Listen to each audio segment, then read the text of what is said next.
আর দেখুন এসআর হলে আমার তো মনে হয় আমার কমিউনিটি মুসলমানদের কোনো ক্ষতি হবে বলে আমার মনে হয় না, আলহামদুলিল্লাহ। কারণ বাংলাদেশ থেকে অনুপ্রবেশকারী যদিও ঢুকে থাকে, আমি বলবো আমার মুসলমান সম্প্রদায় বা আমার কমিউনিটি এসেছে বলে আমার সেরকম মনে হচ্ছে না। কারণ তারা কোন দুঃখে আসবে? বাংলাদেশ একটা ইসলামিক কান্ট্রি, একটা ইসলামিক দেশ। সেখানে তারা সব রকমের সুযোগ সুবিধা পাওয়ার পরেও তারা ইন্ডিয়ায় আসবে কোন দুঃখে? কারণ ইন্ডিয়াতে আমরাই সংখ্যালঘু। তো তারা এখানে কোন দুঃখে আসবে, কি কারণে আসবে? তাতে তো আসার কোনো যুক্তি আছে বলে আমার মনে হচ্ছে না। তো এরপরেও আমি বলবো যদি এসে থাকে সেটা নিশ্চয়ই ধরা পড়বে।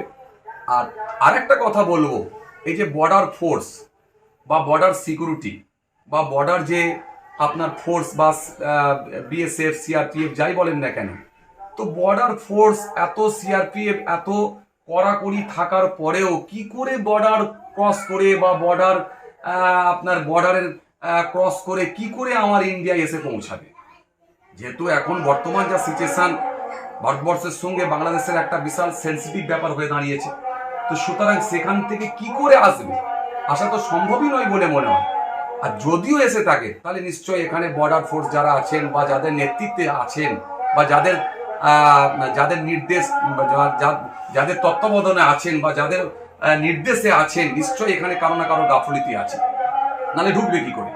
তো এরপরও বলবো স্বচ্ছতার সঙ্গে এসআর হোক এবং প্রত্যেকটা কমিউনিটির মানুষের জন্য সমানভাবে হোক, আর নিরপেক্ষভাবে হোক,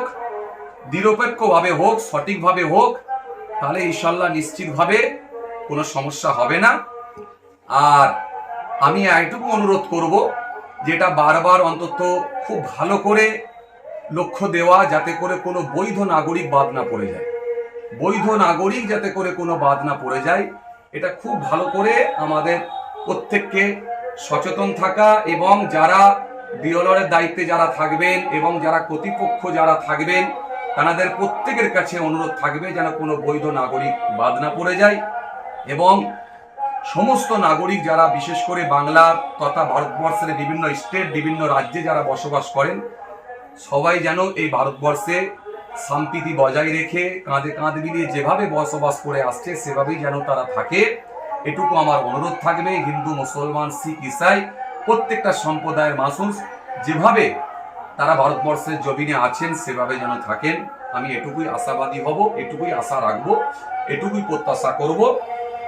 আর আর বর্তমান এখন যা সিচুয়েশন, এই এসআইআর কে নিয়ে রাজনীতি বন্ধ হোক, আমি এটা বলবো, এসআইআর কে নিয়ে রাজনীতি বন্ধ হোক।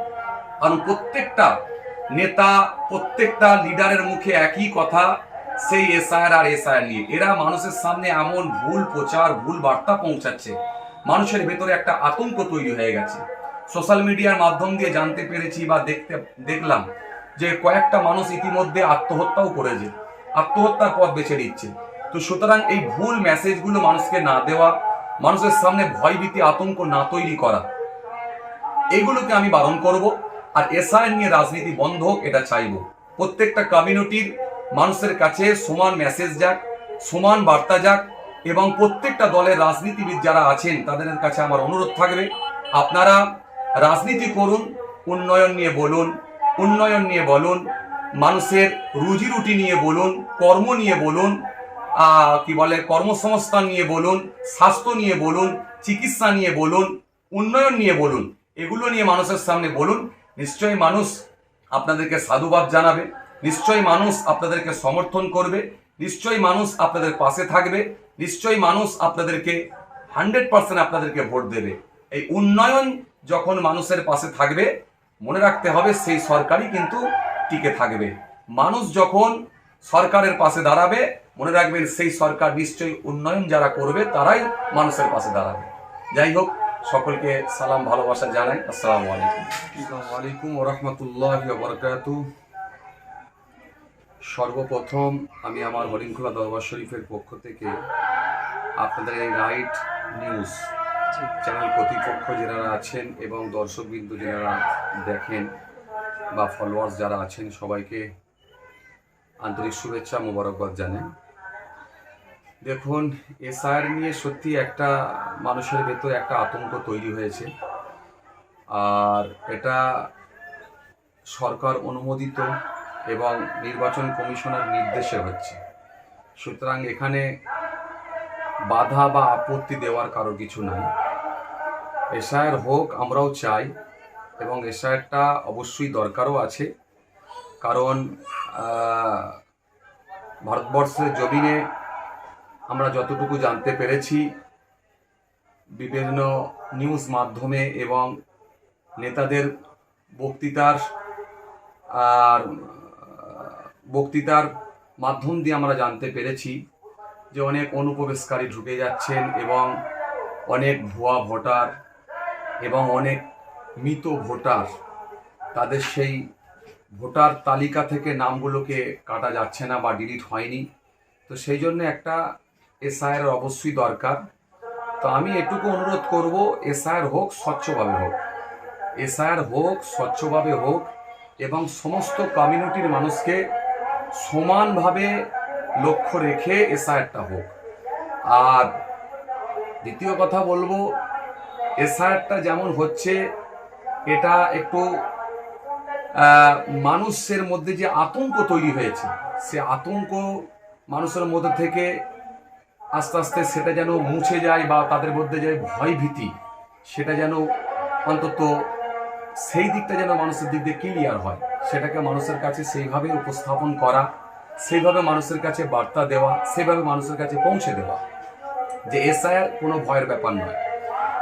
তো আমি আপনাদের এই নিউজের মাধ্যম দিয়ে জানাবো, এসআইআর হোক, তো স্বচ্ছভাবে হোক, স্বচ্ছতার সঙ্গে হোক, পরিষ্কারভাবে হোক এবং সমস্ত কমিউনিটির মানুষের জন্য সমানভাবে হোক। আর পাড়াতে যে সমস্ত শিক্ষিত, যে সমস্ত এডুকেটেড ভাইরা আছে তাদের কাছে আমার অনুরোধ থাকবে যে আপনারা অন্তত যেগুলো পাড়ায় যেগুলো খেটে খাওয়া মানুষ এবং অসহায় ব্যক্তি এবং যারা বিভিন্ন রকম ব্যবসায়ী মানুষ আছেন, বিভিন্ন রকম কর্মের সঙ্গে সম্পৃক্ত আছেন, তাদের কাছে সেই বিষয়গুলোকে তুলে ধরা এবং তাদের যেমন পর্যাপ্ত ডকুমেন্টসগুলোকে অন্তত জোগাড় করে দেওয়া।